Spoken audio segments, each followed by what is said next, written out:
tu veux faire une boîte globalement qui a toutes les chances de marcher, il faut un gros marché forcément, parce que si tu vas jouer sur un marché de 10 millions d'euros, même si tu fais 10% de part de marché, tu vas pas aller loin. Il te faut une équipe et il te faut une plateforme de marque. Et c'est vraiment ces deux choses, parce que le marché, c'est pas nous qui allions le construire, on allait l'attaquer.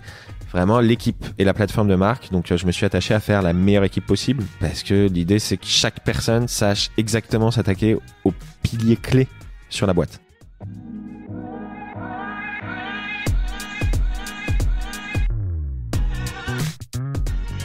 Bonjour, bienvenue dans Le Panier, le premier podcast e-commerce.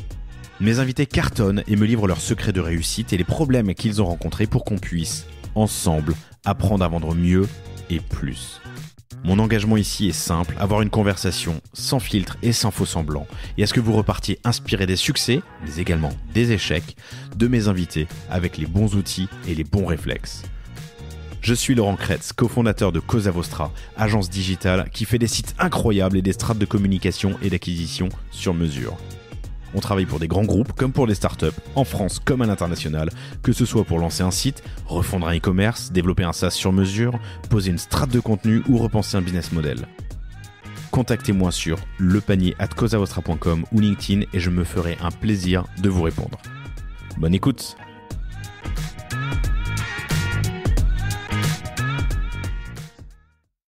Bonjour à tous, très heureux de vous retrouver aujourd'hui pour ce nouvel épisode du Panier. J'ai l'immense plaisir de recevoir Benjamin Bier, qui est le cofondateur avec Christophe Thérin de Inga. Salut, ça va ? Ça va et toi ? Ouais, ça va bien. Je suis très heureux de te recevoir aujourd'hui. Un grand merci à Émeric Grange, le fondateur de 900 Care, cofondateur de 900 Care, qui a permis cette introduction. Il m'a dit tu devrais le rencontrer, il est génial. Et ça fait 1 heure qu'on se parle et j'ai l'impression que c'est le cas. C'est gentil et merci Émeric. Le coup de pression. Qu'est-ce que c'est Inga ? Inga, c'est une boîte qui a pour mission de donner envie de passer du jetable au durable avec des papiers et objets ménagers. Alors tu vas me demander c'est quoi des papiers et objets ménagers ? C'est des essuie-tout, des éponges, des cotons à démaquiller, des mouchoirs lavables avec tout un concept autour de ça. Cool.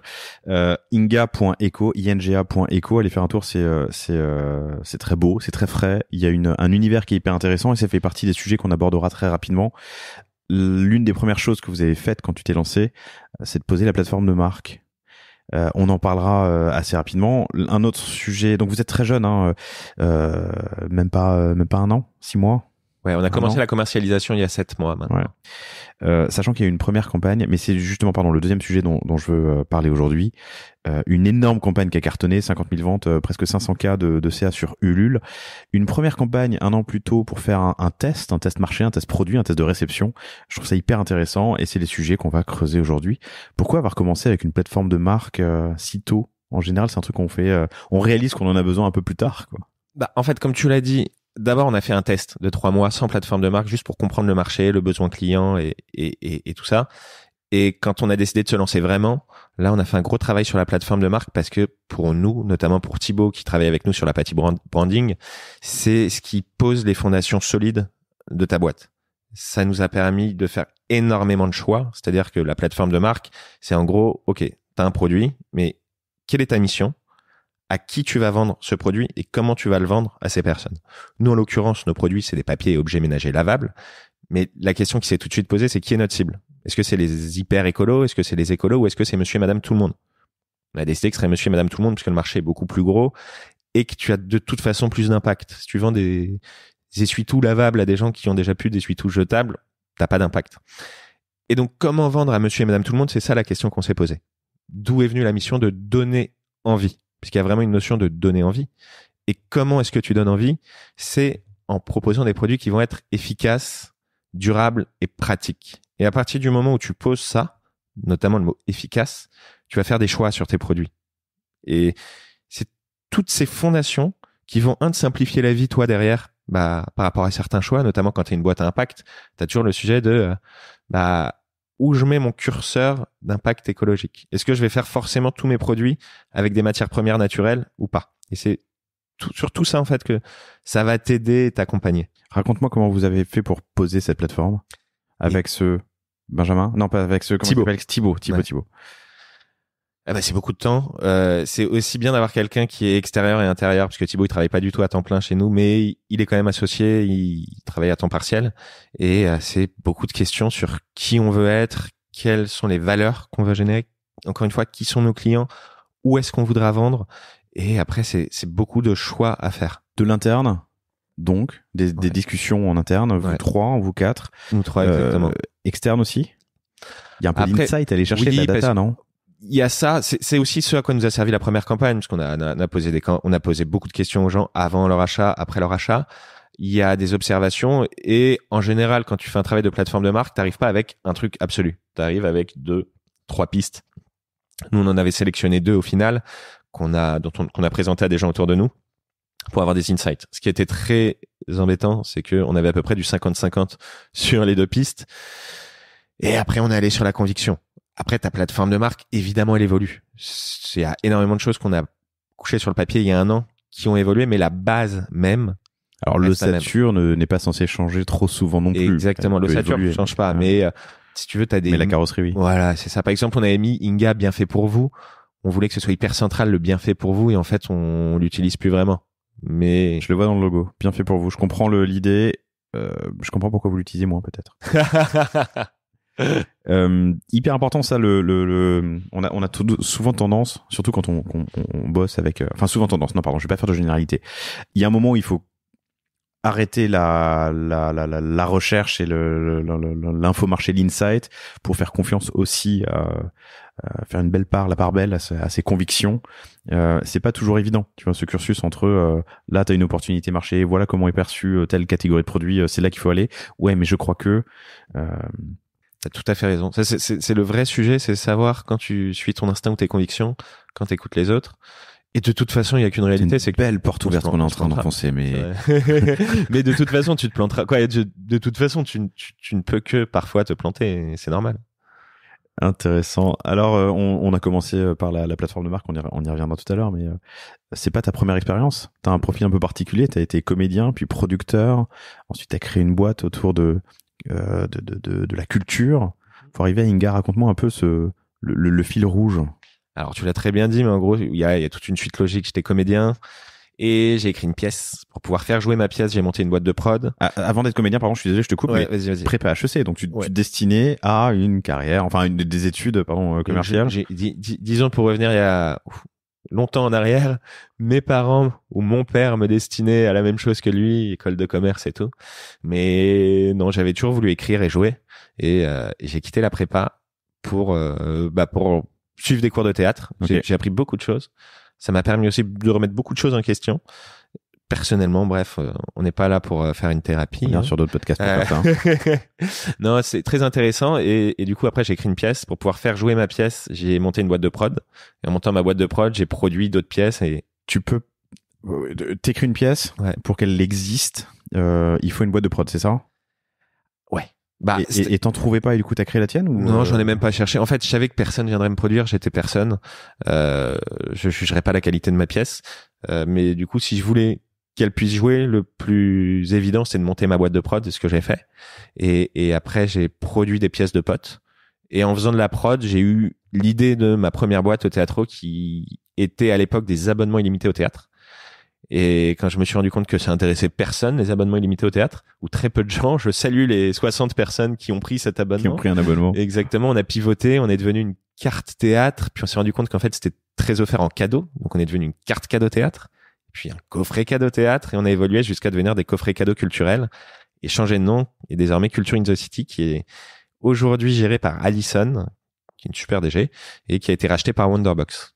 Que t'as revendu donc il y a quelques années. Exactement. À Wonderbox, ok. Et alors, on peut faire une parenthèse de 3 minutes. T'as écrit une pièce, ça s'appelait Un divin bordel. Exactement. Tu m'as dit tout à l'heure quand on préparait l'entretien que t'as fait 6000. Ouais, on a dû faire 6000 spectateurs, je crois. Ok. C'est longtemps. Tu peux me donner comment dire, le détail business de ça? Combien ça te rapporte 6000 places? Qu'est-ce que ça t'a coûté? Est-ce que tu gagnes de l'argent?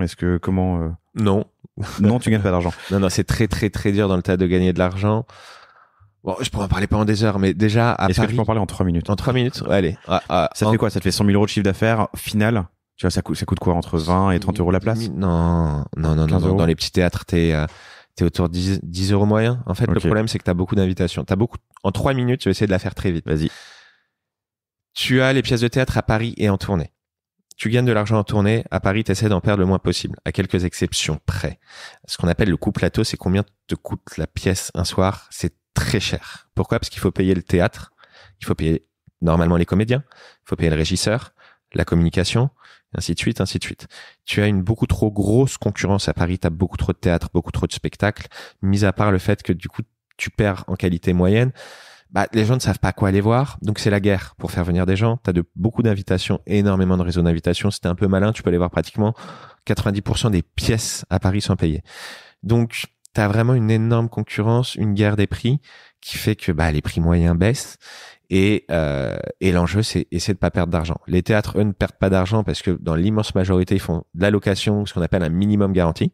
C'est-à-dire que le minimum garanti, c'est moi, théâtre, je dis n'importe quoi, 50 000 euros de frais par mois. Donc, je vais faire en sorte de faire 50 représentations et d'avoir 1 000 euros sur chaque représentation. Et c'est les productions qui vont payer donc ce minimum garanti ou garantissent que à chaque représentation, ils donneront 1 000 euros au théâtre. Et les productions commencent à se payer après. Donc, c'est très compliqué. C'est pour ça que tu as de plus en plus de one-man show. Parce que pour un producteur, le coût plateau est beaucoup, beaucoup plus réduit.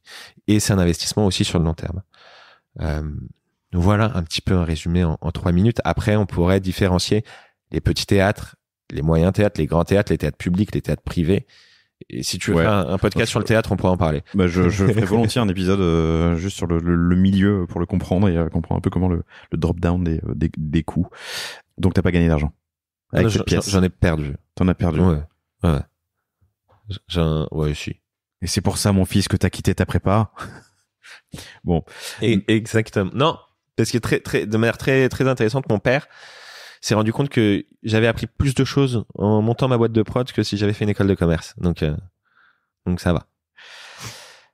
Ce qu'on va gagner en école de commerce, c'est un réseau. Évidemment, c'est des apprentissages, mais c'est un réseau. Moi, j'ai jamais autant appris que le jour où j'ai créé ma boîte.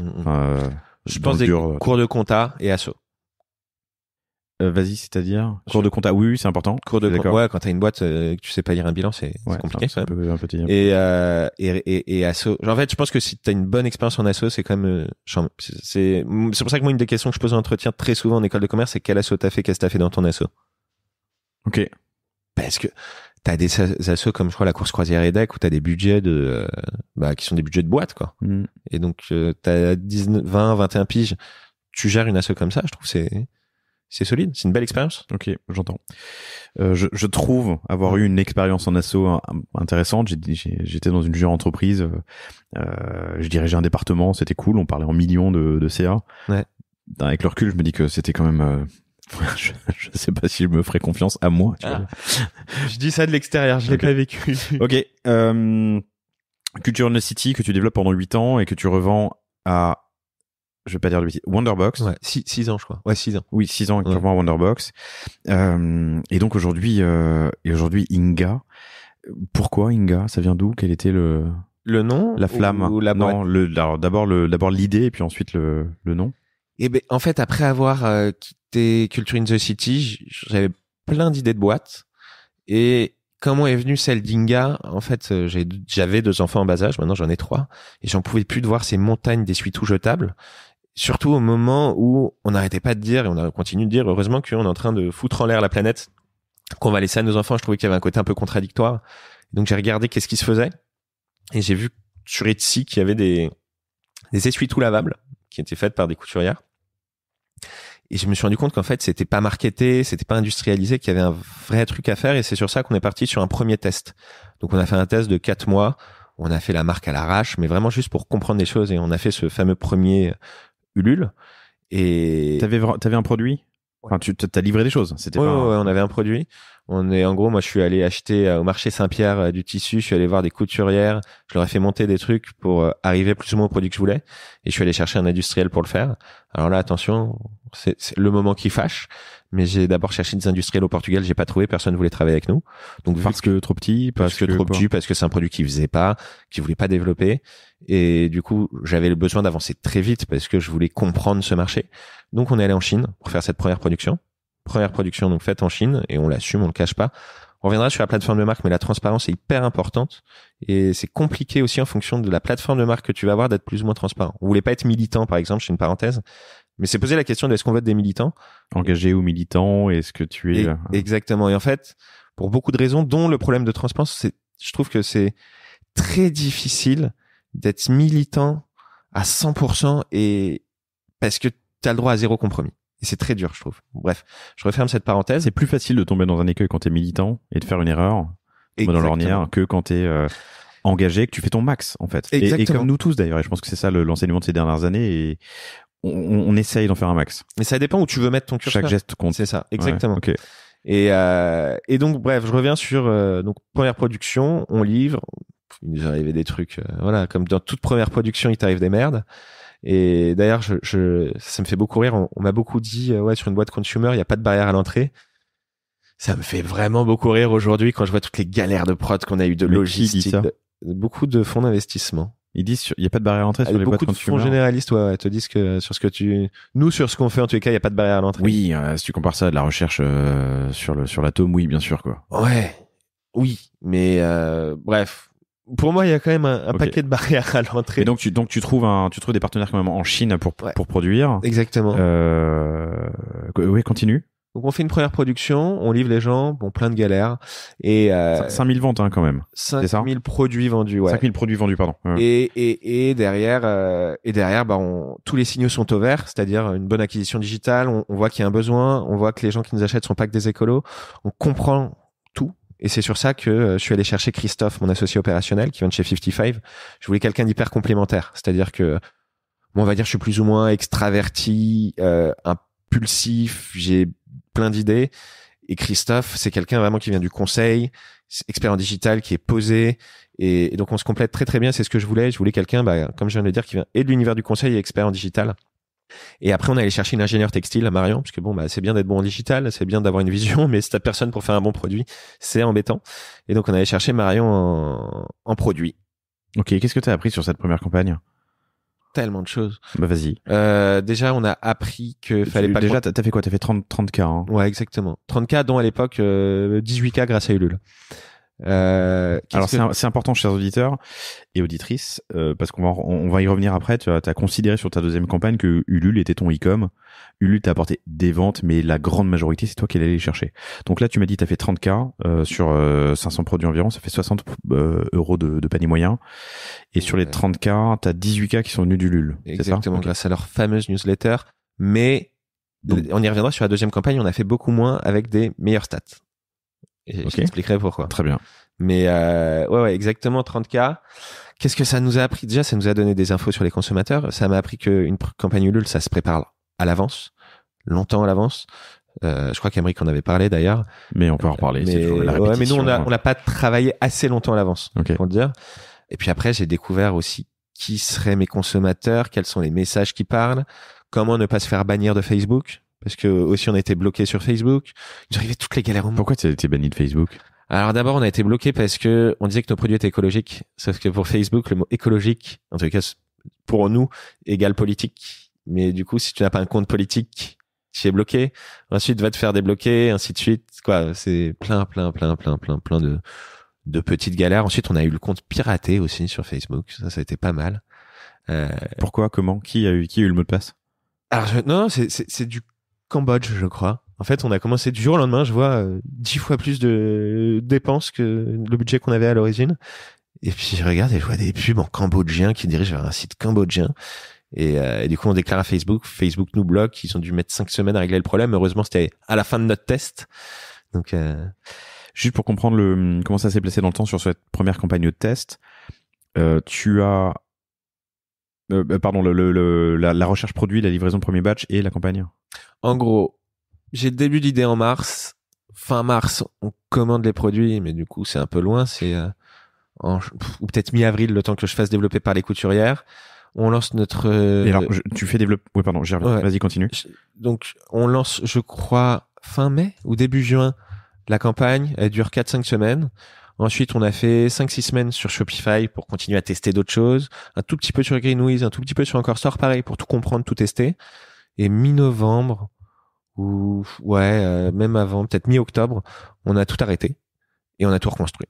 Donc on a commencé à travailler cette plateforme de marque, on est allé faire une petite levée de fonds, on a construit l'équipe, on a développé les autres produits, on a développé les boîtes, puisqu'aujourd'hui on a vraiment des boîtes qui accompagnent nos produits, qui sont censés apporter la praticité et aussi de l'esthétisme. Et on est parti de zéro. T'es reparti de zéro pour Exactement. La renaissance, le relancement.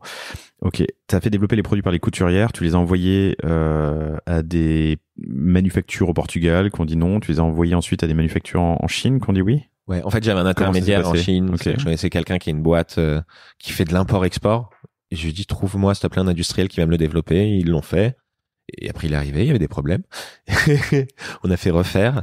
On a peut-être 20% des gens qui ont eu des problèmes sur les coutures de leurs essuie-tout. On a compris pourquoi. On nous a fait un tapadit zip, plus ou moins, pour ceux qui connaissent la vérité. La ref, la vérité. Exactement, mais vraiment. Et du coup, on a fait refaire, on a relivré les gens qui avaient les problèmes. Et après, on a attaqué justement sur cette renaissance, comme tu l'as bien dit. Ok. Tu as eu, je cherche le nom là depuis. Ah, c'est Ecotex, voilà, c'est ça. Ecotex, yes. T'étais en Ecotex et t'étais déjà sur le produit actuel en nid d'abeille. Alors ouais, c'était GOTS à l'époque. On était sur du coton GOTS. Okay. Aujourd'hui, maintenant, on fabrique les essuie-tout en Turquie. Là, c'est Ecotex. Et les autres produits sont faits au Portugal, par contre. Donc éponges, mouchoirs et coton, on les fabrique au Portugal. Et ça, c'est aujourd'hui. Hein. Ouais, exactement. C'est quoi GOTS et Ecotex? C'est des labels en fait bio qui certifient différentes choses et qui permettent de cocher différentes cases. Ok. La première campagne Ulule, c'est celle qu'on peut encore toujours trouver aujourd'hui. Hein. Ouais, mais on a essayé d'effacer au maximum l'ancienne image de marque qu'on avait fait à l'arrache. C'est la question que j'allais te poser. Exactement. Parce que je vois déjà le code couleur, en tout cas, la police. Ouais, on a tout masqué. Si t'es très fort en recherche, peut-être que t'arriveras à tomber sur l'ancien logo ou certaines choses, mais je vous laisse, chers auditeurs, si vous n'avez rien d'autre à faire, faire ces recherches. Ce sera pas très intéressant, on n'apprendra pas grand-chose. Bon, tu fais quand même donc 5000 ventes. 30 000 euros. C'est ça. Ouais. J'ai dit 60 euros. C'est 6 euros. Ouais, non, en fait, parce que c'est par produit. Après, comme tu l'as déjà dit, on triche un petit peu sur les quantités sur Ulule parce que, comme l'a très bien expliqué Aymeric, le but c'est d'atteindre très vite un gros pourcentage. Tu as fait référence, c'est les produits en fait. Vous l'avez pas tous, mais Aymeric, donc le fondateur de 900K, on parle beaucoup aussi de crowdfunding. Je vous invite à écouter l'épisode si vous ne l'avez pas encore fait. Donc le premier épisode, parce qu'il y aura un deuxième sur du retail où on parle spécifiquement retail, mais dans le premier épisode on aborde ces campagnes du crowd. Je t'ai interrompu sur les chiffres. Ouais, mais donc oui, en fait, il y a différents chiffres parce que tu as ton nombre de clients, le nombre de produits vendus et ton chiffre d'affaires. 6 mois de test en gros, c'est ça. Enfin 6 mois entre l'idée, les commandes, les produits, la campagne Ulule, des tests Shopify, du test sur Greenwiz et du test sur Encore Store. Yes. Pour arriver à fin décembre en fait à ton cahier, ou en tout cas en fin d'année, à un espèce de cahier des charges de ce que doit être Inga. Exactement. Ok. Il y a quoi là-dedans? Dans ce cahier des charges? Ouais. Il y a OK, on y va. On est prêt à y aller. Et donc, il faut qu'on avance, il faut qu'on construise une équipe. En fait, c'est un peu ce que j'ai appris sur ma première boîte. Si tu veux faire une boîte globalement qui a toutes les chances de marcher, il faut un gros marché, forcément, parce que si tu vas jouer sur un marché de 10 millions d'euros, même si tu fais 10% de part de marché, tu vas pas aller loin. Il te faut une équipe et il te faut une plateforme de marque. Et c'est vraiment ces deux choses, parce que le marché, c'est pas nous qui allions le construire, on allait l'attaquer. Vraiment, l'équipe et la plateforme de marque. Donc, je me suis attaché à faire la meilleure équipe possible. Donc, j'y reviens, mais moi qui ai une expérience en tant que CEO, Christophe, pour venir me compléter, est très fort sur la partie digitale, Marion sur le produit, Thibaut sur le branding. Là, on a quelqu'un qui nous rejoint dans 3 mois sur la partie distribution physique. Donc, un mec très bien placé chez Procter. Et donc, c'est d'abord l'équipe, parce que l'idée, c'est que chaque personne sache exactement s'attaquer aux piliers clés sur la boîte. Deuxièmement, la plateforme de marque. Troisièmement, évidemment, le produit via Marion.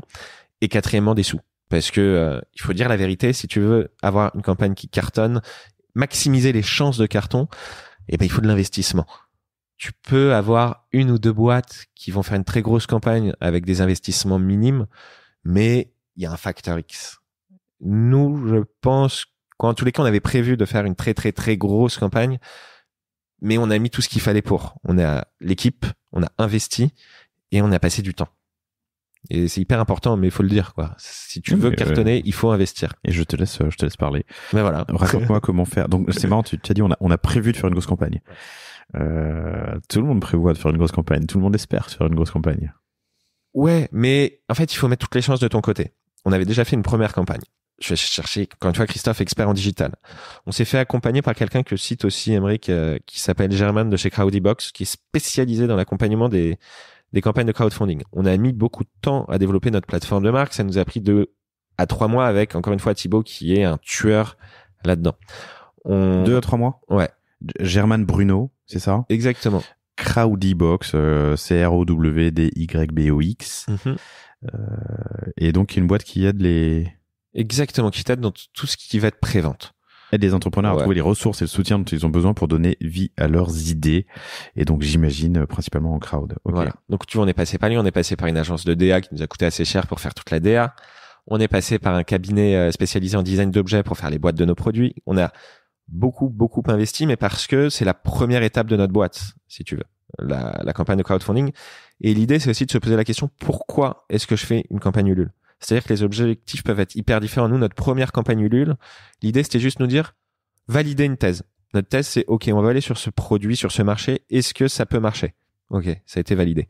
Notre deuxième campagne Ulule, le but, c'était d'exploser un maximum de records pour gagner en visibilité et pour pouvoir passer à l'étape d'après.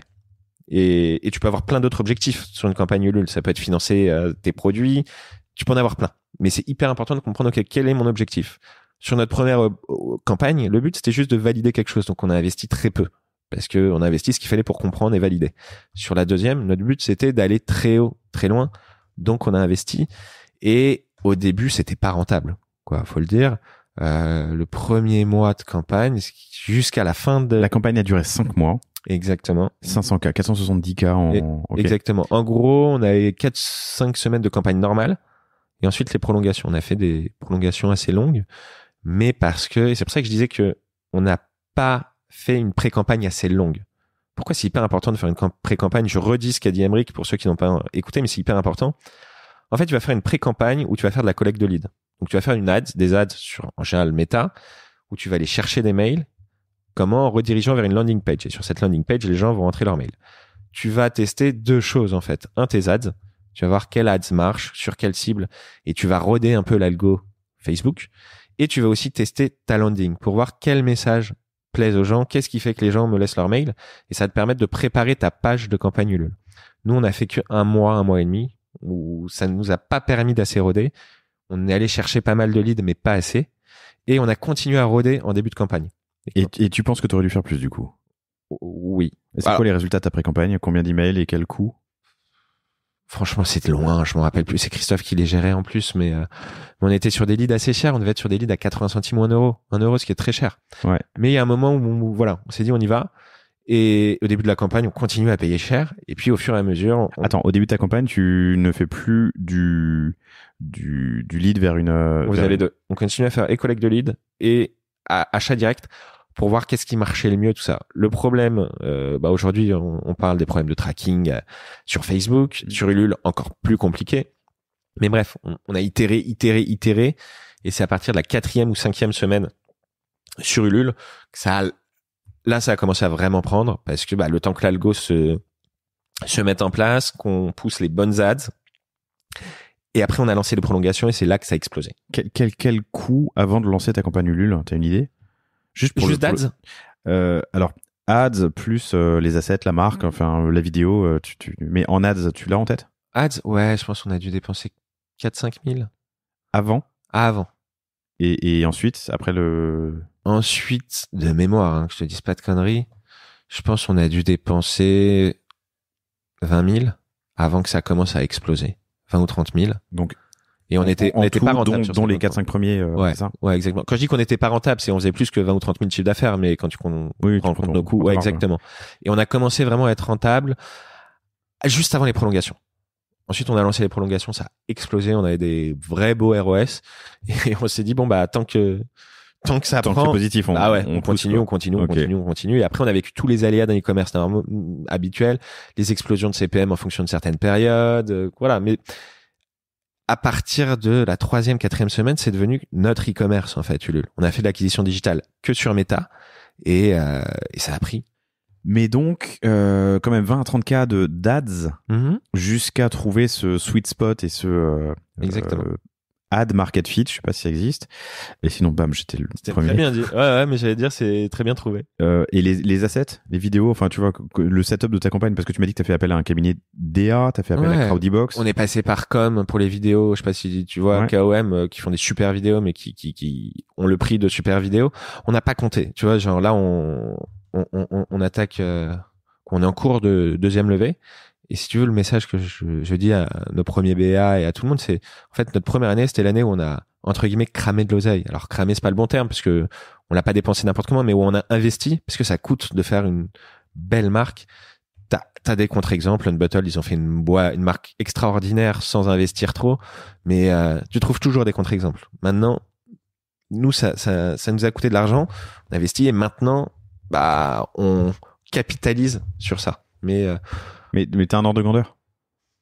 Franchement, c'est difficile à dire parce qu'en fait, il y a des choses qui sont intrinsèques à notre business. On a fait des boîtes, nos boîtes, on a fait des moules à injection dedans, ça coûte très cher. T'as fait du quoi? Nos boîtes, en fait, nos produits sont dans des boîtes, et nos boîtes, on fait des moules à injection pour chaque boîte. Des moules à injection. Ouais, ça coûte cher, un moule à injection. Donc, compliqué de te dire un prix puisque ça dépend de plein de choses. Qu'est-ce que tu fais en interne, qu'est-ce que tu fais en externe. Mais c'est un beau ticket. Ok. Plus que 20 ou 30 cas d'ads. Pour setup pour ta toute campagne. La marque. Ouais, pour toute la marque. Oui. Et tes assets, donc tes vidéos, te servent ensuite. Ça coûte exactement. Et puis il faut que tu en fasses plusieurs parce que ça, tout le monde te le dira et je pense que tu le sais encore mieux que moi. Tu fais pas une vidéo, tu fais 6-7 vidéos et sur les 6-7, il y en a 3-4 qui partent à la poubelle au bout d'une semaine.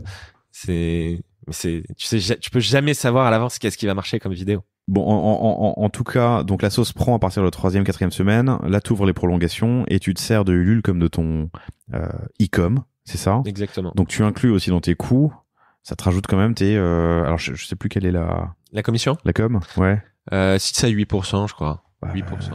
Ça te fait quand même des coûts en plus, quoi. Ouais, bien sûr, mais après, ça te coûte aussi de l'argent, un site, t'as des bugs, quand tu lances un site, t'as toujours des problèmes, et nous, ça nous a aussi donné le temps de bien développer le site, de prendre le temps de développer le site, puis surtout, de finir la production de nos produits. Parce que tant que t'avais pas de produits, c'est quand même sympa. T'as livré au bout de combien de temps? On a livré en début décembre, et on avait annoncé au départ fin octobre. Ce qui est réglementaire pour du Ulule. Non, mais c'est vrai, en fait. Validé par la Fédé, c'est toléré. Ouais, mais alors, truc hyper important, vraiment, s'il y a des gens qui veulent faire des campagnes Ulule et qui ont l'ambition de faire des grosses campagnes Ulule, la complexité et la douleur de la première prod et de la logistique. C'est con, mais on n'en parle pas assez. Ta première prod, donc première campagne, c'était en Chine. Sur ta deuxième, t'étais déjà entre Turquie, Portugal et... Yes. Portugal et Turquie. Et France, nos boîtes sont faites en France, les boîtes en Bretagne. En France. Ok. Raconte-moi ces galères. Qu'est-ce qu'il faut prévoir? Quel conseil tu te donnerais? Prévoir plus de temps, commencer plus tôt. Mais de toute façon, t'as des merdes. T'auras toujours des merdes. Sur une première prod, t'auras toujours des merdes. Donc, t'auras du retard. Et en fait, tu peux vite tomber dans une loi de Murphy. Je donne un exemple. Nous, tu fais une éponge. Une éponge, t'as 2 tissus différents, une mousse et de la couture. Donc, t'as une personne A qui va te faire tes teintures. On a 4 couleurs. Les produits sont faits pour nous. Donc, à nos teintes, t'as une couleur d'éponge où la teinture se passe mal. Bam, tu te reprends 3 semaines dans la gueule. Et voilà, tu vois ce que je veux dire? Et c'est plein de choses comme ça. Et du coup, on devait livrer fin octobre, 3 semaines de retard à cause d'un problème d'éponge, un problème de moule à injection, parce que c'est très technique et très lent. Et tu te retrouves à devoir livrer les gens en décembre. Alors, tous ceux qui font du consumer ont entendu parler et ont vécu les livraisons, les transports et la logistique en décembre. Mais tu te rajoutes des galères, des problèmes. On a attendu chez notre assembleur 1 semaine un transporteur. Il nous a posé un lapin pendant 1 semaine. Que des trucs comme ça. Et tu te retrouves à devoir livrer 8900 personnes en 2 semaines. Parce que c'est aussi ça c'est génial de faire une énorme campagne Ulule, mais après, il faut l'assumer et livrer 8900 personnes. Et tu te retrouves, si tu veux, juste avec un nombre proportionnel normal de problèmes logistiques. Mais quand tu fais ta toute première campagne, tes toutes premières livraisons sur un énorme volume, bah ça te fait un gros volume aussi de problèmes relativement normal, mais dans l'absolu énorme. Ouais, je comprends. J'ai plein de questions qui me viennent, mais j'aimerais commencer par le pricing. Qu'est-ce que tu avais testé sur ta première campagne et comment ça a eu un impact sur la seconde? Et ben on est resté plus ou moins quand même sur les mêmes prix. Le pricing, je l'ai fait assez légitimement en fait. Je savais quel était mon coût d'achat. Et par rapport à mon coût d'achat, bah, je suis parti du principe que j'allais avoir tel coût. Et c'est comme ça qu'on est parti sur un pricing. Avec quel type de multiple? Avec des multiples de la logistique logistique plus transport qui te coûte 6-7 euros, avec des coûts d'acquisition où tu vises un ROS de 2,5, avec un peu pour vivre pour toi aussi, et avec tous les coûts annexes, quoi. On fait une série spéciale sur le retail et c'est hyper intéressant de parler justement de ces multiples où on dit en dessous d'un x7 tu peux pas vivre, faut compter un x2,5, 2,5 dans la grande distrib, enfin tu vois ce genre de choses. Clairement. Mais l'un des sujets qu'on aborde, et je pense qu'il te concerne, enfin j'imagine, j'en sais rien, tu vas me dire, c'est d'avoir en tête tout de suite que la grande distribution, c'est un facteur d'accélération incroyable, mais ça a un coût et qu'il faut dès à présent penser au fait que tu peux pas avoir deux prix très différents entre ton e-com où tu as beaucoup moins de coûts potentiellement, mais qui fera moins de ventes, et la grande distrib qui... Alors, tu peux pas dire plus vrai en tous les cas dans notre cas. Nous, dans notre tout premier PNL qui date d'il y a 1 an, on savait qu'on n'allait pas rentrer en distribution physique avant maintenant. On a tout de suite mis le retail. Parce que si tu pars sur un mauvais pricing alors que tu ambitionnes de rentrer en retail, bah ouais, t'es mort. Donc mais moi, je tiens à dire que sur des prix, tu vois, nous, on est sur un panier moyen qui oscille entre 45 et 55 euros sur des produits qui sont moins chers, puisqu'on pousse les gens à prendre plusieurs produits. Ils prennent plusieurs produits. Au final, le retail est pas tellement moins rentable que le digital parce que ta livraison elle te coûte cher sur un 45 euros. Il y a beaucoup de coûts en fait qui font que si tu te débrouilles bien, t'as 10 points d'écart de rentabilité, ce qui est pas si énorme je trouve par rapport à ce qu'on peut dire du retail. Non, mais il faut l'avoir en tête dès le début. Ah bah oui, clairement. Quand tu crées ta boîte, t'es pas une DNVB, t'es une ONVB comme tout le monde, et que l'omnicanalité est clé. Il y en a qui font des choix un peu drastiques, comme Emric, qu'on aura cité encore pour la 28e fois là. Qui ça? Emric. Emric, ouais, 904. Emric, je vois. Qui sort de la grande distrib, épisode hyper intéressant que je vous recommande. Mais en tout cas, voilà, l'avoir en tête dès le départ, c'est en tout cas un écueil en moins le jour où on veut y aller, de réaliser que mais en fait, il me faut un multiple plus important sur le sur le pricing. Donc t'as testé. Non, tu m'as dit que le pricing n'a pas changé entre la première et la deuxième campagne. Ça veut dire que tu avais, de manière assez empirique, on a baissé posé un chiffre qui marche, quoi. En gros, on a baissé de 4% notre prix. Ok. Vous pouvez aller sur inga.eco, vous verrez les tarifs. Les éponges, c'est en gros 8 euros l'éponge, c'est ça? C'est 15,90 les deux. On vend avec ou sans produit. Avec ou sans la boîte. Ouais. 19,90 avec la boîte qui devient le porte-éponge séchant. Et 15,90 les deux éponges. Et sur l'essuie-tout, je souriais, tu m'as vu sourire à l'instant parce que je voyais 5 feuilles. Je me demande combien j'en utilise par jour, mais je suis pas un bon... Alors, une feuille d'essuie-tout lavable n'égale pas une feuille de jetable. On a fait un test sur l'absorption. Alors après, ça dépend de si t'as du hyper absorbant ou du très fin en jetable. Mais en gros, une feuille sur une capacité d'absorption, parce que l'essuie-tout a vocation à faire beaucoup de choses. On appelle l'essuie à tout faire. Tu remplaces 6 à 13 feuilles d'essuie-tout jetable. Une feuille égale 6 à 13? Ouais, parce qu'en fait, si tu veux, on est sur une double couche de tissu avec un 420 grammes par mètre carré. C'est hyper dense, dont du nid d'abeille. Et le nid d'abeille, c'est le tissu. En fait, c'est l'architecture entre guillemets. C'est pas le bon terme architecture, mais tu vois ce que je veux dire. Qui a la plus grosse capacité, qui a la meilleure densité en fait, et donc qui te permet la plus grosse absorption et sécher plus vite. Par exemple, en architecture, là, j'emploie bien le mot. T'as énormément de structures qui sont fabriquées en alvéole, le nid d'abeille, parce que c'est le meilleur rapport force-poids. C'est beau, les abeilles, elles sont partout. Dans les vêtements de protection pour motards, il y a ça aussi maintenant. Au lieu d'avoir des coques, t'as des espèces de tissus caoutchouc en nid d'abeille un peu souple, mais qui absorbent beaucoup mieux les chocs. Qu'est-ce qu'on ferait sans les abeilles? Il y a des cotons démaquillants, il y a des mouchoirs. Tu me parleras ensuite des autres produits qui arrivent et puis peut-être des best-sellers et pourquoi ils ont été des best-sellers. Je crois que l'éponge a cartonné. Mais pour rester sur la campagne, donc, pricing abordé, la pré-campagne que t'aurais pu faire un peu plus longue, surtout bien penser aux galères logistiques que vous allez avoir, qu'on va avoir, parce qu'il y en a toujours, ne serait-ce que des petites, mais il y en a toujours. Tu décides de prolonger combien de temps? Donc 5 mois, je l'ai dit, pardon, mais Au début, on s'est dit on prolonge, on voit tant que ça fonctionne bien. Et à arriver à novembre, on a commencé à couper, à baisser beaucoup les budgets. Pourquoi? Parce que Black Friday, CPM qui explose. Nous, on n'avait aucune offre spéciale. On s'est dit de toute façon, il va falloir qu'on arrête un moment Ulule. Donc on a baissé au fur et à mesure. Ensuite Noël, quoi. Voilà, on a baissé tous les coûts et on a lancé notre site. Et là, on est reparti de zéro. En plus, au pire moment à Noël où c'est hyper concurrentiel et ça a commencé à vraiment bien reprendre vite sur le site après Noël. En fait, c'est simple. Vraiment, tout de suite après Noël, ça a commencé à bien prendre. Et là, on rôde comme sur un début de e-commerce normal. Donc voilà, c'est tout récent parce qu'on est le 10 février lorsqu'on enregistre cet épisode. Ça fait 1 mois et demi que vous êtes que la campagne Ulule est terminée, que vous êtes passé sur le site. Donc la fin, c'est juste que ça a coïncidé avec un Black Friday, des coûts qui explosent et le site qui devait être prêt, j'imagine. Qui était prêt, plus ou moins prêt, mais nous on était toujours pas prêt à livrer les gens parce que le truc c'est que on n'allait pas vendre en direct tant qu'on n'avait pas livré les gens qui avaient acheté sur Ulule.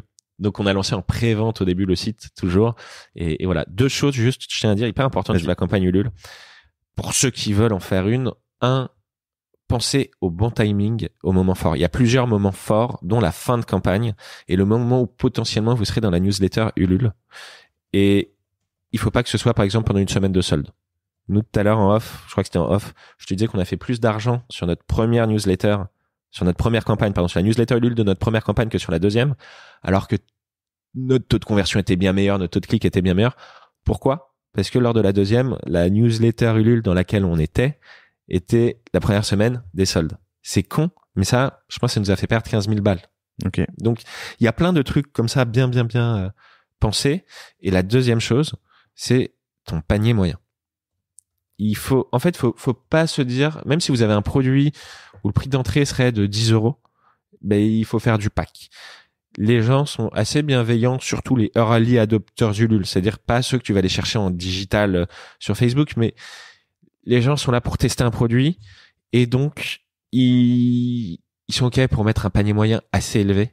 Et donc pense vraiment à ne pas perdre trop d'argent. Je vais pas parler de rentabilité parce que tu fais pas une campagne Ulule pour être rentable. Autre chose très importante à savoir, quelques rares exceptions près, mais pense à ton panier moyen, quoi. Vous l'avez été? Au final, je pense même pas parce que... Mais flat au moins. Ouais, flat, okay. Ouais. Mais en fait, c'est les galères logistiques qui nous ont fait vraiment perdre pas mal d'argent. Autre connerie qu'on a faite, la Suisse. On s'est dit, tiens, on va tester d'autres pays francophones. On a fait des ads en Suisse. Tant mieux, ça cartonnait. Jusqu'au jour où t'arrives à livrer, tu te rends compte qu'en fait, c'est plus cher que ce que tu pensais, les coûts de livraison, parce que il y a ceci, parce qu'il faut gérer les frais de douane, c'est ce qui est de notre faute, On s'est un peu enflammé. J'avoue, lancer la Suisse sans trop vérifier les coûts de livraison. On avait vu les coûts de livraison, okay. Mais il y a eu plein de surcoûts qu'on n'avait pas prévus. Bref, et puis encore une fois, tu fais 8 900 ventes, tu fais des conneries. Et on a fait quelques conneries en logistique qui nous ont un peu dégradé notre marge, quoi. Ok. Tu parlais des packs, c'est intéressant. Alors, c'est vrai que je l'ai pas dit, mais c'est un record, hein. Ouais.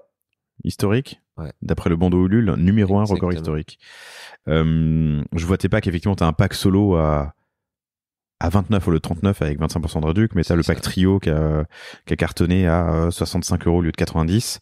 Donc ça a été important de pousser ces packs. Ouais, même le 29, tu vas sur notre site aujourd'hui, le premier prix sur un produit c'est 14,90 €. Mais même le pack solo, en fait, il y avait une double ration d'éponge.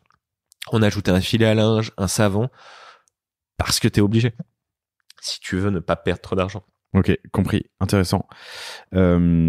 Tu m'as dit que sur la première campagne, t'as fait 30K, dont 18 qui venaient de la news. De Ulule, de la newsletter, enfin du push organique, on va dire Ulule. Sur la deuxième, tu fais 470 000 € de CA. Combien viennent d'Ulule? Sur la news, je crois, vraiment pas beaucoup, 10, 12. Et puis après, il y en a un tout petit peu sur la mise en avant, mais voilà, mais c'est peu. Ok, rapproche-toi un tout petit peu du micro. Pardon, excuse-moi. Parfait. Donc quoi, moins de 20K? Ouais, via Ulule sur la deuxième. Ouais, franchement, je pense c'est moins de 5% de la campagne, quoi. Mais c'est pour ça qu'il faut, en fait, t'as beaucoup de gens qui arrivent sur Ulule en se disant, ah, super, Ulule va tout faire. Bien sûr que non. Et Ulule va te pousser si toi-même, d'abord, tu vas chercher du chiffre. Sur le premier jour de campagne, ou plutôt l'avant-veille, l'avant-veille, t'as des conseils? Alors, je l'ai vu avec Laure Babin, super épisode aussi, Zeta Shoes, que je vous recommande, où on en parle. Ah bah nous, tableau Excel avec 2 colonnes, cercle 1, cercle 2. Cercle 1, c'était très proche, tes meilleurs potes, ta T'es famille. sûr qu'ils vont acheter? Ah non, c'est pas que t'es sûr, c'est que tu les harcèles tant qu'ils ont pas acheté. Ok. Cercle 2, tu fais 2-3 mails, et puis cercle 1 doit aussi en parler autour d'eux. Et c'est ça qui te lance ta campagne, c'est ça qui fait que bah tu atteins ton 100%, que tu lances à tes leads. Donc jour 2, tu lances à tes leads et ça y est, on lance avec ce qu'on appelle des, je sais plus comment ça s'appelle, des early birds, si, où c'est des réductions exceptionnelles pour les encourager à acheter et pour qu'au moment où tu vas lancer tes ads, tu puisses dire déjà 500%, 600%. C'est une mécanique qu'on fait tous, mais qui est essentielle. Mais donc, t'avais prévu des ads que t'as peut-être modifié au dernier moment, mais avec plus de 500% de vente, plus... Oui. Ah Bah, ouais, oui, on a modifié le chiffre, mais on avait prévu de communiquer en disant déjà X% parce que encore une fois, une certaine personne dont on ne citera pas le nom, mais les gens qui écoutent verront de qui on parle, disait dans l'épisode, et il a raison, c'est le côté resto plein, quoi. Tu vois qu'il y a plein de monde, t'as envie d'y aller. Et tes ads ont changé au cours de la campagne? Les ads, c'est-à-dire les créas, non. Par contre, on a plus ou moins poussé certaines. Ok. Et les textes, oui. Est-ce qu'il y a eu des best-sellers? L'éponge. Alors, pourquoi l'éponge? Parce que les gens adorent Bob. C'est marrant parce que... excuse-moi, je t'ai coupé la parole. Vas-y, les gens adorent? Non, on va pas refaire la blague de merde. Ah, c'est une blague, les gens adorent Bob. Ah, Bob, mais... pardon, j'y étais pas. Non, Bob l'éponge, autant pour moi. En fait, lent. Juste pour préciser ma question, l'essuie-tout, c'est la cuisine, l'éponge, c'est la cuisine, les mouchoirs, c'est un peu partout, les cotons, c'est la salle de bain. T'es dans des univers qui sont potentiellement un peu différents? Ouais, mais parce que l'idée au tout départ, c'était passer du jetable au durable. Ouais, donc, qu'est-ce qu'il y a comme papier qu'on jette à la maison? Alors, tu vas me dire, une éponge, c'est pas du papier, en effet, mais c'est proche, il y a un univers proche. Et j'imagine que tu vas me demander pourquoi l'éponge est le best-seller. Ouais. En fait, il y a 2 raisons pour moi. 100% des gens ont des éponges. C'est con, mais 100%. C'est-à-dire que tout le monde n'a pas de coton démaquillé, tout le monde n'a pas d'essuie-tout. Et la deuxième raison, c'est qu'en fait, c'est un super cheval de Troie. Pourquoi? Parce que les gens n'achètent pas l'éponge que pour des raisons environnementales. Notre essuie-tout, notre coton et notre mouchoir, tu pourras dire ce que tu veux. L'argument d'entrée, c'est jette moins et fais quelque chose de moins mauvais pour la planète. Très important, moins mauvais. On essaie de jamais dire bon pour la planète ou meilleur pour la planète. On revient à la plateforme de marque, mais voilà. Alors que l'éponge, t'as un argument hygiénique. Moi, j'ai énormément de potes qui s'en foutent malheureusement de l'écologie, de l'environnement, mais qui l'achètent parce qu'ils ont toujours une éponge dégueulasse au bord de leur évier. Je regardais là, comme s'il était là, l'évier, il n'y avait pas d'éponge, c'est l'éponge qui est apparue. Et en fait, c'est un très bon argument d'entrée. C'est jette ton éponge hygiénique. Et on a fait une pub. Tout le monde a trouvé très drôle, hein, faux confessions intimes sur quelqu'un qui a la phobie des bactéries avec les éponges, qui n'a pas du tout marché en conversion. Pour revenir à on ne sait jamais qu'est-ce qui peut marcher, même si les gens l'adorent, t'as des super commentaires, ça marche pas. Mais oui, l'hygiène, c'est un vrai argument d'entrée sur l'éponge. Moi, je lave mes éponges. Alors, je laverai ma Inga à l'avenir. Mais donc, ok. Alors, plein de questions. Oui, je lave mes éponges. Moi, je lui fais prendre des bains parce que j'aime pas jeter et tant qu'elle est pas. T'as raison. Miettes, après, c'est ça le problème, c'est qu'elles s'effritent, elles sont en miettes et exactement. Donc l'éponge best-seller parce que tout le monde a une ou plusieurs éponges chez soi, que ça a du sens. Elle est lavable. Combien de fois?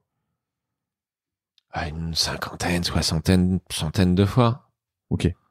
Ouais. Elle tient un bout de temps, quoi. Ouais. Et en termes de prix, donc on a 8 €, c'est ça environ? Ouais, à peu près. Prix de départ, l'éponge. Exactement. Ça coûte combien une éponge Spontex grande surface? Nous déjà on les vend par 2. Ouais. Spontex, ça va évidemment dépendre de l'éponge. Comme je te disais, il y a beaucoup d'éponges différentes. Hors micro, mais il y a 26 refs, je crois, chez Spontex. Je prends cet exemple, il y a plein d'autres marques. Mais... 26 refs chez... Ouais. Ça va être difficile de citer d'autres marques d'éponges. Tu vois? Ouais, mais c'est vrai. Je suis en train de... J'en ai pas. Il y a Monsieur Propre qui en a quelques-unes. Okay. Mais Spontex, tu vas être à peu près à 1 €, quoi. Ça va varier, mais 1 €. Après, il y a une énorme inflation sur les papiers et objets ménagers jetables. L'essuie-tout a pris 35% en 2022. Donc, t'as une très, très, très grosse inflation. Mais oui, alors nos produits sont plus chers aujourd'hui, mais sur le long terme, il faut faire des économies. Ça, c'est aussi assez important. C'est également un truc sur lequel on réfléchit, c'est dire, OK, il y a un vrai problème de pouvoir d'achat aujourd'hui. Donc, dépenser 15 € pour 2 éponges, ça peut paraître cher. Et même si c'est des économies sur le long terme, il faut que on trouve des choses pour réussir à baisser les prix au quotidien. Parce que Parce que c'est aussi ce qui est intéressant, je trouve, dans ce genre de business, c'est réussir à combiner les deux enjeux majeurs des gens du moment, c'est-à-dire le portefeuille et l'environnement. Et on peut parler de plein d'autres choses, on peut dériver sur la politique, mais on le fera pas. Non, on restera sur la plateforme et l'éponge. Et un truc que je t'ai pas demandé tout à l'heure, donc bien fait pour vous. Mais pourquoi Inga? Inga. Alors déjà, c'est hyper compliqué de trouver un nom aujourd'hui qui n'est pas déjà pris en site internet et en propriété intellectuelle. Inga, en fait, c'est une variété de plantes qui a la vertu de repousser sur les sols brûlés et qui est très utilisée en Amazonie pour reforester. Donc pour nous, c'était important d'avoir un nom qui ait un sens, mais on voulait pas s'appeler l'éponge verte ou quoi. Tu vois ce que je veux dire? On voulait pas avoir un truc estampillé écologie parce que justement, c'est pas notre plateforme de marque. Et en plus, la cerise sur le gâteau, mais ça on a mis du temps, on s'en est rendu compte après, c'est que ça veut dire aucun suédois. Donc pour une boîte qui veut se rapprocher du zéro et du aucun déchet, c'est important. Ça tombe bien, je regarde à quoi ressemble la plante et je vois qu'elle fait un fruit en plus. Exactement. Qui a l'air, comestible. Exactement, ouais. Ok. Inga, l'éponge, et du coup les futurs produits, les développements produits, vous allez aller vers quoi? On va garder des surprises, mais déjà je peux dire que la semaine prochaine, donc elle sera sûrement déjà lancée au moment où sortira le podcast. On lance une éponge double absorption et on va lancer double absorption. Ah oui, donc une éponge comme les grosses éponges pour le lait qui a débordé. En fait, aujourd'hui nos éponges elles ont un côté grattant, un côté absorbant. Ouais. Là, on va mettre deux côtés absorbants et on va faire différentes gammes d'éponges et d'essuie-tout. Et puis d'autres surprises. Donc on reste vers la cuisine. Ouais, gros focus sur le ménage. Ménage, ok, ouais. Plutôt qu'hygiène. Aujourd'hui, et comme on disait tout à l'heure, on a ménage et hygiène, et on va quand même accélérer sur le ménage. Ok. Pourquoi? J'ai cherché une blague, j'en ai pas trouvé, donc je ne vais pas en faire. Non, pourquoi le ménage? Bah déjà parce qu'on veut rentrer en retail. Autant être avec un seul acheteur et un seul rayon, plutôt que multiplier. Deuxièmement, on a une bien meilleure vision et beaucoup d'idées de choses à faire en termes de développement produit, puisqu'on veut développer nos propres matières, innover dans la matière. Et donc, on a une belle roadmap sur le parti ménagère. Et puis, c'est nos deux meilleurs produits aussi, l'éponge et l'essuie-tout. Donc, c'est bien d'écouter les clients. On va garder les cotons et les mouchoirs qui plaisent, mais voilà, on voit beaucoup plus de choses à faire sur le ménager. J'entends. J'ai des questions qui viennent, mais je te les reposerai dans un an. Ce que j'ai envie de, enfin, on l'a abordé là, donc j'aimerais creuser un tout petit peu. Tu as eu une expérience de la distribution avec Culture in the City, c'est ça? Yes. Pour l'instant, vous ne distribuez pas, mais tu viens de dire que vous allez y rentrer. C'est quoi ton plan? Comment? Qui? Quoi? Alors, on s'est posé beaucoup de questions. À un moment, on s'était dit on va rentrer dans les enseignes bio, puis on est revenu sur plateforme de marque. Non, notre cible c'est le mass market. Donc en plus c'est très faible part de marché, mais surtout c'est pas notre cible. Ensuite on s'est dit peut-être qu'on va faire comme beaucoup, commencer par un Monoprix ou un Franprix. Et puis finalement on se dit que non, parce que le nerf de la guerre en ménager c'est la grande distri, c'est les hyper, donc la GSA, et on pense attaquer en GSA avec une enseigne, commencer par une seule enseigne puisque c'est déjà bien, et donc voilà.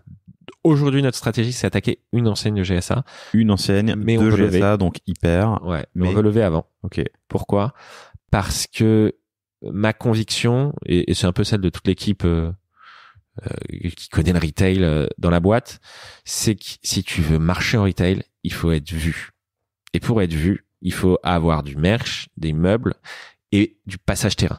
La force de vente, c'est hyper important. Et tout ça, ça a un coût. Et donc, on veut pas rentrer en retail pour faire de la figuration, surtout que souvent, tu as une seule chance. Et donc, faut bien opérer. Et donc, voilà. La stratégie, c'est visibilité et force de vente. Ok, grande surface. Ça rejoint les sujets qu'on a abordés dans cette série spéciale sur le retail. C'est passionnant. Quels sont tes arguments pour convaincre l'acheteur de cette GSA? T'as déjà une enseigne en tête? J'en ai. L'idée c'est de commencer par des enseignes descendantes. De toute façon. Descendantes. Ouais. C'est-à-dire qu'en fait, t'as les enseignes où c'est des franchisés, des indépendants, où tu signes un contrat cadre avec le siège. Donc en l'occurrence, il faut aller exactement. Convaincre chacun des. Voilà. Donc il faut quand même une grosse force de vente, ou sinon, il faut vraiment toi être un tueur absolu au téléphone. Et donc on cible plus les descendantes, c'est-à-dire que tu signes avec le siège et ça redescend dans les magasins. Ce qui n'empêche pas qu'il faut passer en magasin pour s'assurer que les choses sont bien mises, négocier, sympathiser avec les personnes en magasin, parce que c'est aussi eux qui vont te vendre.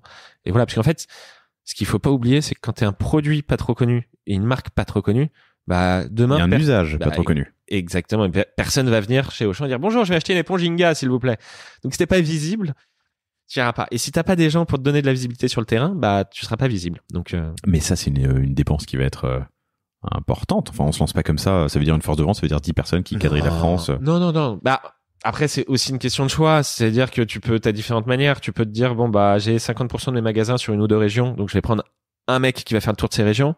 Et sur les autres, je vais passer par de la force de vente supplétive, ou t'as différentes options. Ok, intéressant. Comment tu vas convaincre un acheteur de choisir Inga et pas... T'as différents leviers, tu vois. Il y a différents leviers. La marge par centimètre de linéaire. Il y a plein, quoi. Il y a plein de leviers. Après, la chance qu'on a, c'est que l'impact, c'est un sujet qui parle beaucoup, que tout le monde va être obligé d'y aller. Mais c'est... Alors, entre un, pardon, je reste sur la marge et ce curseur-là, mais entre un pack de 12 rouleaux de sopalin qui coûte pas cher et occupe énormément d'espace et, j'imagine, les 5 essuie-tout Inga qui en prennent moins et génèrent plus de marge, donc déjà là, il y a un impact.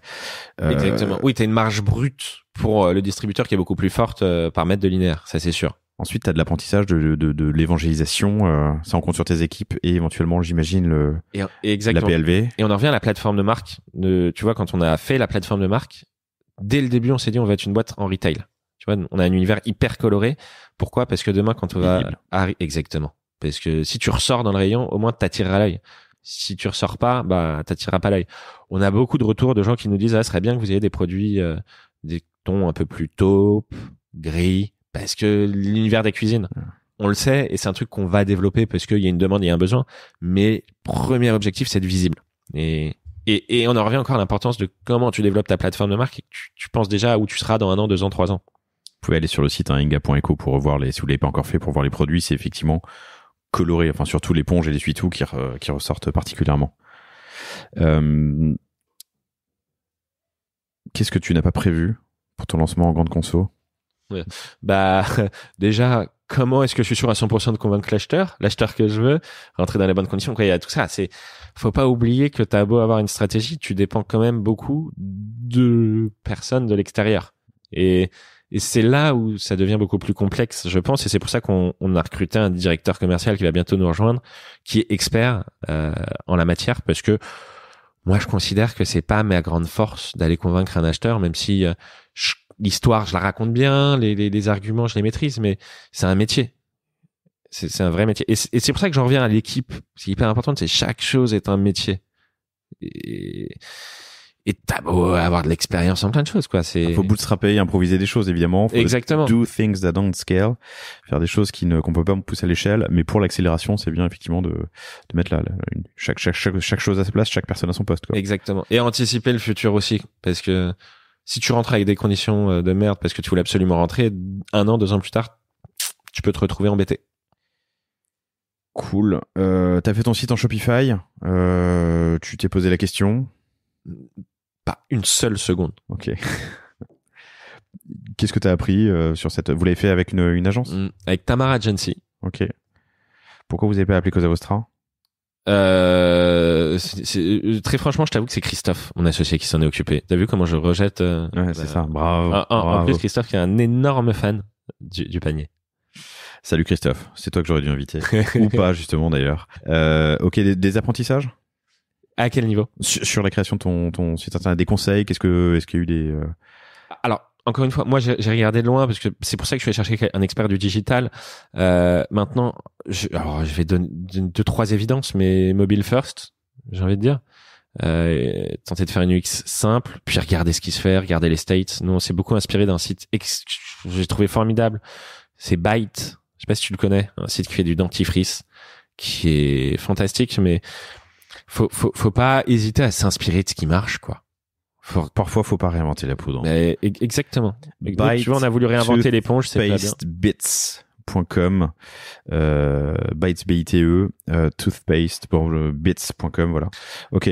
Mais Shopify, c'est intéressant. Moi, de mon ancienne boîte, Culture in the City, on avait tout développé en propre. On était obligé parce qu'on est connecté à tous les théâtres et tout ça, mais on aurait très bien pu faire la partie market sur Shopify. Ouais. Quand j'ai découvert Shopify, je me suis dit, j'ai perdu du temps et de l'argent, moi. Bon, il y a plein de plateformes qui permettent de faire des choses très bien sur étagère et de développer ensuite sur des techno open source des connecteurs. C'est joli, Byte. Alors c'est moins coloré, c'est un univers plus pastel justement, mais je vous invite à aller voir. Ah, là, il y a de la couleur. Je suis au 8e scroll. De toute façon, sur la DA, on a décliné notre DA, mais c'est vrai qu'il y a beaucoup de choses intéressantes chez Byte. Et puis, c'est bien de regarder ce qui se fait ailleurs. Ok.